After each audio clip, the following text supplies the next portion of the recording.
અમરેલી જિલ્લામાં રાજુલા શહેરમાં પૂરની પરિસ્થિતિ ધ્યાનમાં રાખી દિલધડક મોકડ્રીલનું આયોજન કરવામાં આવ્યું છે, જેમાં સાવચેત અને સલામતીના ભાગરૂપે લોકોને મોકડ્રીલ મારફતે માહિતગાર કરવામાં આવ્યા છે. રાજુલા શહેરમાં આગરિયા જગાત નાકા પાસે આવેલ મોવડિયા દાદાના મંદિર ખાતે એક લોક જાગૃતિ માટે મોકડ્રીલનું આયોજન કરવામાં આવ્યું છે. રાજુલા જાફરાબાદ પંથકમાં અવારનવાર ભારે વરસાદના કારણે પૂરની પરિસ્થિતિનું નિર્માણ થતું હોય તેવા સમયે લોકોને સાવચેત અને સલામતી માટે શું કરવું જોઈએ તે માટે દિલધડક મોકડ્રીલ યોજવામાં આવી હતી. રાજુલા જાફરાબાદ વિસ્તારમાં પૂરની પરિસ્થિતિમાં લોકોએ સુરક્ષિત જગ્યાએ સ્થળાંતર થવું તેમજ પૂર કે નદીમાં કોઈ વ્યક્તિ ડૂબી જાય અથવા તો તણાઈ જાય તો તે દરમિયાન ઝડપથી રાહત અને બચાવની કામગીરી માટે મોકડ્રીલ યોજાઈ હતી. આ મોકડ્રીલમાં દાતરવડી 2 ડેમમાં 4 લોકો પાણીના પ્રવાહમાં ફસાઈ ગયા હતા. જો કે તુરંત સ્થાનિકો દ્વારા જિલ્લા ડિઝાસ્ટર કંટ્રોલ રૂમ જાણ થતાં જ રાજુલા સ્થિત એનડીઆરએફની ટીમ તેમજ સ્થાનિક ફાયર વિભાગની મદદથી તમામનું દિલધડક રેસ્ક્યુ કરવામાં આવ્યું હતું. મોકડ્રીલ દરમિયાન લોકોને સંભવિત પૂરની પરિસ્થિતિને ધ્યાનમાં રાખી લોકોને સાવચેત અને સલામત માટે મોકડ્રીલ મારફતે માર્ગદર્શન આપવામાં આવ્યું હતું. આ મોકડ્રીલ અમરેલી જિલ્લા વહીવટી તંત્ર અને એનડીઆરએફની ટીમના સંકલનથી તેમજ પ્રાંત અધિકારી રાજુલા તેમજ ડોક્ટર મેહુલ બરાસરા રાજુલાના દેખરેખ હેઠળ આયોજન કરાયું હતું. આ મોકડ્રીલમાં રાજુલા મામલતદાર તેમજ જાફરાબાદ મામલતદાર, તાલુકા વિકાસ અધિકારી, પોલીસ વિભાગ તથા હોમગાર્ડ યુનિટ તેમજ આરોગ્ય હેલ્થ વિભાગ,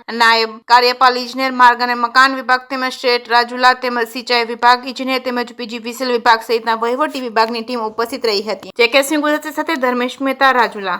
6 बटालियन के एनडीआरएफ श्री सुरेंद्र सिंह और अमरेली के डीएम दोनों ने मिलकर के आज 6 नवंबर की डेट निर्धारित की गई थी, जिसमें राजूला तालुका में जो दातरी डैम 2 है, इस पर जो है आज फ्लड की मॉकड्रिल का आयोजन किया गया था.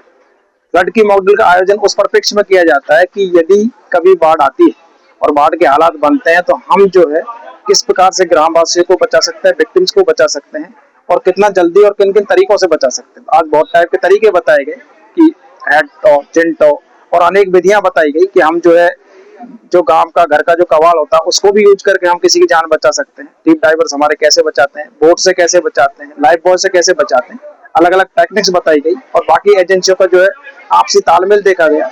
इसमें अनेक एजेंसियों ने भाग लिया, जिसमें फायर डिपार्टमेंट, गुजरात पुलिस और बाकी जो है हेल्थ डिपार्टमेंट, एनडीआरएफ, जो भी लोकल बॉडी है सभी ने मिलजुल के इसमें हिस्सा लिया और मॉकड्रिल को सफल बनाया.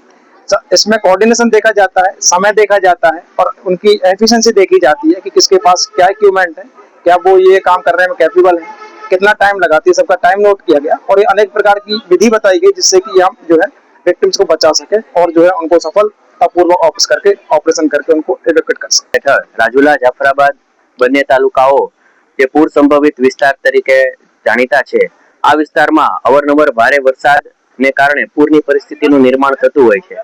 આવા કિસ્સાઓમાં સ્થાનિક લોકોને રેસ્ક્યુ કરી અને સ્થળાંતર સ્થળે શિફ્ટ કરવા માટે તેમજ જો કોઈ કિસ્સાઓમાં કોઈ વ્યક્તિઓ ડૂબી જતા હોય છે અથવા તો તણાઈ જતા હોય છે, આવા કિસ્સાઓમાં એમને કેવી રીતે ઝડપથી રાહત અને બચાવની કામગીરી કરી શકાય એને ધ્યાને રાખી એનડીઆરએફ ટીમ, લોકલ બધી ઓથોરિટીઝ, ઓફિસર્સ એમને સાથે રાખી અને એક મોક ડ્રીલનું આયોજન કરવામાં આવેલું હતું, જેમાં એનડીઆરએફ તરફથી આસિડન્ટ કમાન્ડન્ટ અને તેમની ટીમ અમારી સાથે હાજર હતી. સાથે સાથે લોકલ બંને મામલતદાર ઓફિસની ટીમ, હેલ્થ ટીમ, નગરપાલિકા, આપદા મિત્રો અને પોલીસ સ્ટાફ અને બધા પત્રકારો મિત્રો અને સ્થાનિક લોકોની મદદથી આજે આ મોક ડ્રીલનું આયોજન મોવડિયા દાદાના મંદિરે આગરિયા જકાત નાકા રાજુલા ખાતે આયોજન કરવામાં આવેલ હતું.